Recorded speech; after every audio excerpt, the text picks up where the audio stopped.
मार्गदा म्हणे किती रुपये?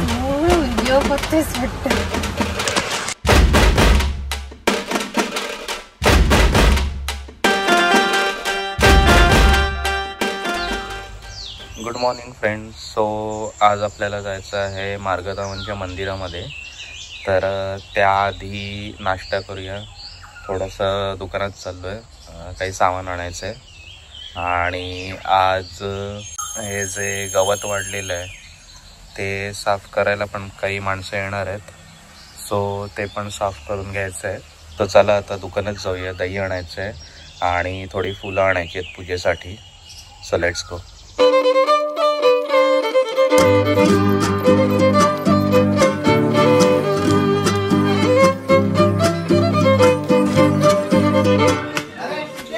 हा हो बरं. दहीचा डब्बा आहे.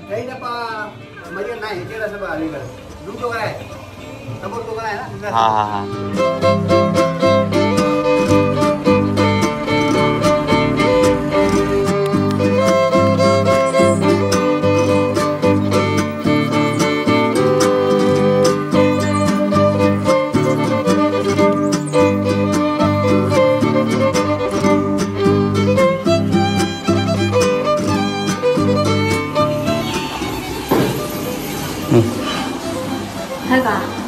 दही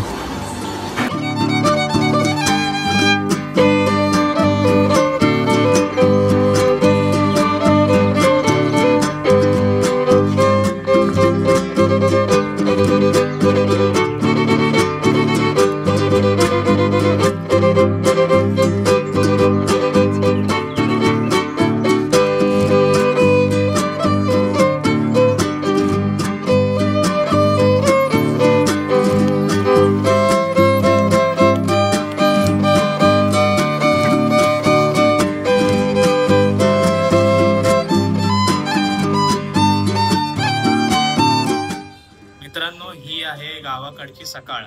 थोडा आज उठायला उशीर झाला, कारण काल शुक्रवार असल्यामुळे ऑफिसचं काम थोडं जास्त होतं. तर ते करता करता जवळजवळ 12:30 वाजलेच. असो, पण आता लागली आहे मला खूप भूक. तर बघूया आज नाश्त्याला काय आहे.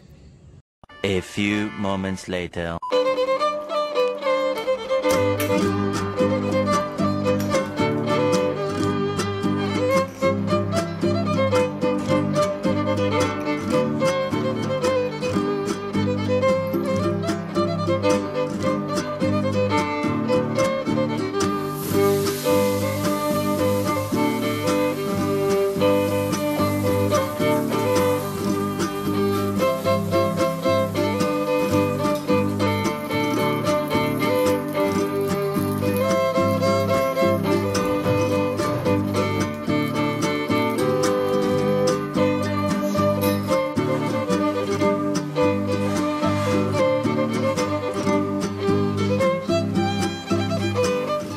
नाश्ता करायला आहे मित्रांनो. गरम गरम थालीपीठ, दही आणि हा पाऊस.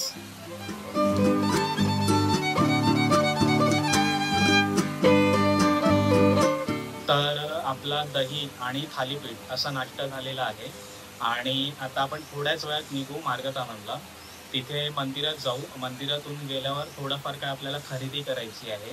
ती खरेदी झाली की पुन्हा आपल्याला घरी यायचं आहे. तर चला तर मग जास्त वेळ नको घालूया, चेंज करतो आणि मग निघूया. 2000 years later. मार्गदा म्हणे किती रुपये? व्हिडिओ करतेस वाटतं.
फायनली आपण आता एसटीतून उतरलो, नारळ वगैरे घेतले.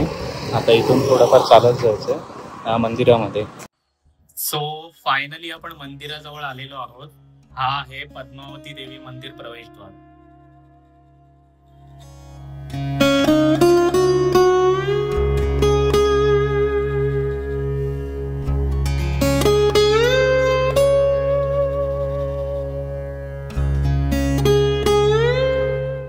तर मित्रांनो, हे आहे पद्मावती देवीचं मंदिर. बाहेरून इतकं सुंदर आहे की असं वाटतं बघतच राहावं. आता आपण आतमध्ये जाऊया. मंदिर आतमधून कसं आहे हे मी तुम्हाला दाखवतो.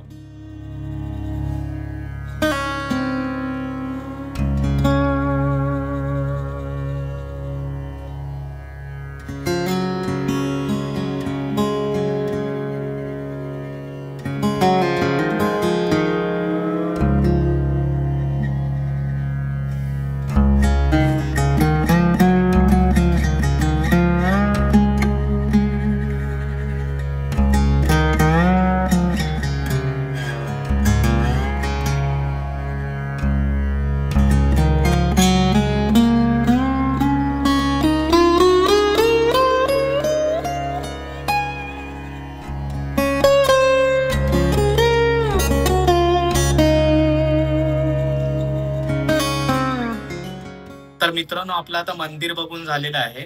आता आपण जातो मंदिराच्या मागे, जिथे एक छोटीशी विहीर आहे आणि एक नदी आहे. नदीवर सध्या पुलाचं काम सुरू आहे. तरी पण जितकं निसर्ग सौंदर्य तुम्हाला दाखवता येईल तितकं मी दाखवण्याचा प्रयत्न नक्की करेन.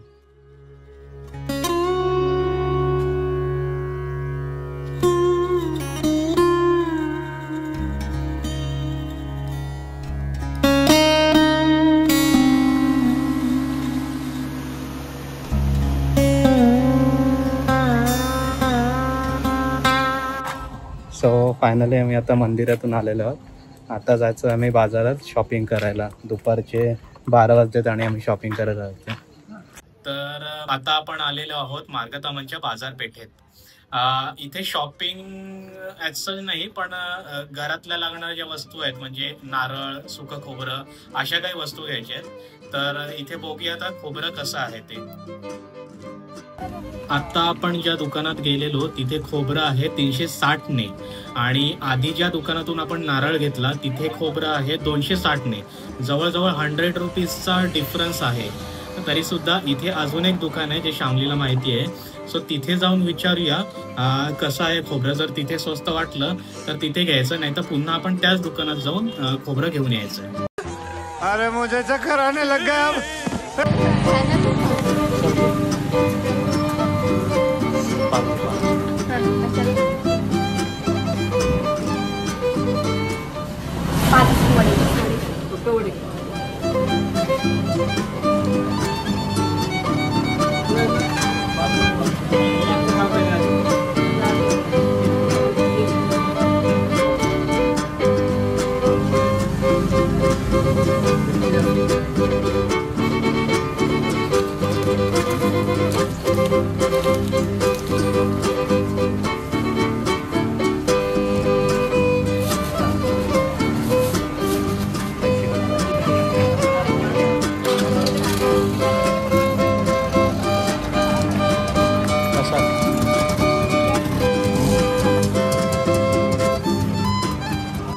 तर दुसऱ्या दुकानात गेलेलो तिथे तर खोबरं 380 ने होतं. म्हणजे आधीच्या दुकानात 360, दुसऱ्या दुकानात गेलो तर 380.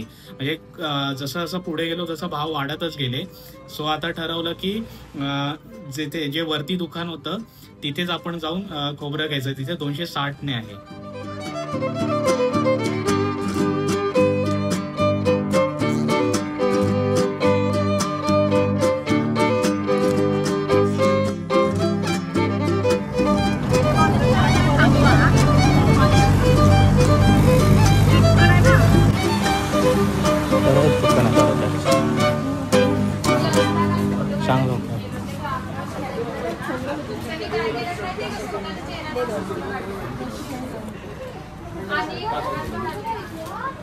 आणि नारळ देतो 25.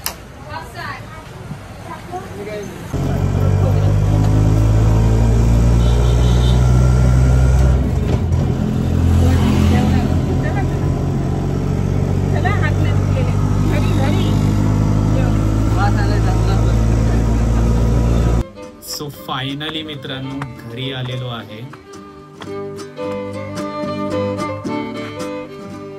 आणि इथे बघू शकता तुम्ही आपलं गवत काढायचं जे काम सुरू आहे. आता आपण घरी जाऊया, जेवूया आणि मस्तपैकी थोडा वेळ आराम करूया.